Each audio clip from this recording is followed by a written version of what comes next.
Tim, we're here with TLC Pressure Washing, and we're out at this job. Customer's interested in what can be done about her driveway. You know, according to her, she sealed it about 3 years ago.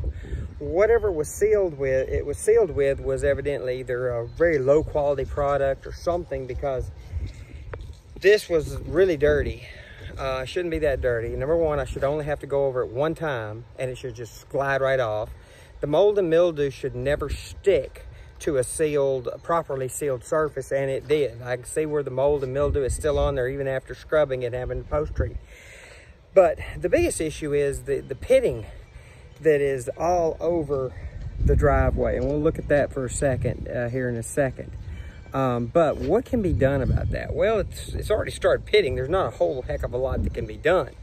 Resealing it, you know, is not going to help too much. It'll help a little bit, but not for the money that's being spent.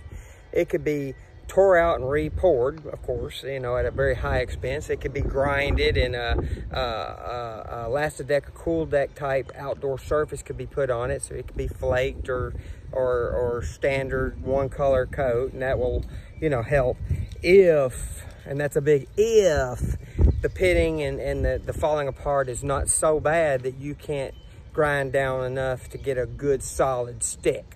That's the only thing about that. But we're going to look at the pitting.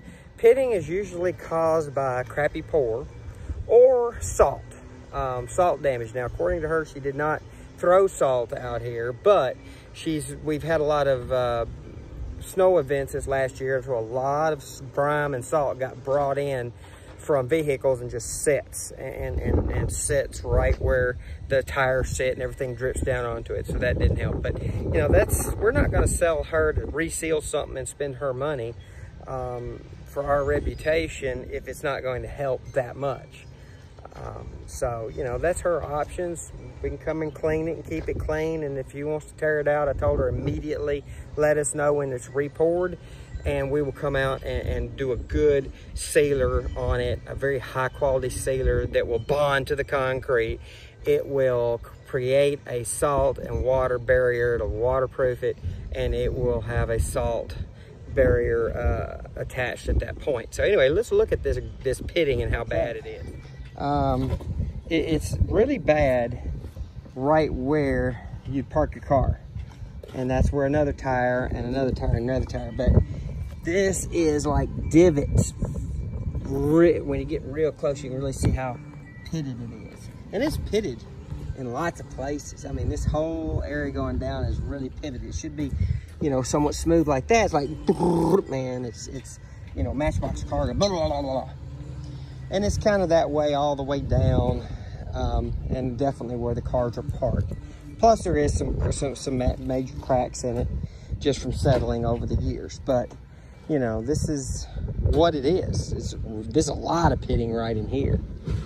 It is extremely, yeah, you can literally pull it apart. That's how bad it is. That should not be doing that under a good pour or a lot of salt or brine. So, you know, even if I could grind this down, this still has to be solid enough to take a different coating or some kind of coating. But anyway, that's what it is. We'll be back next year to clean the house again. Tim Moore, TLC Pressure.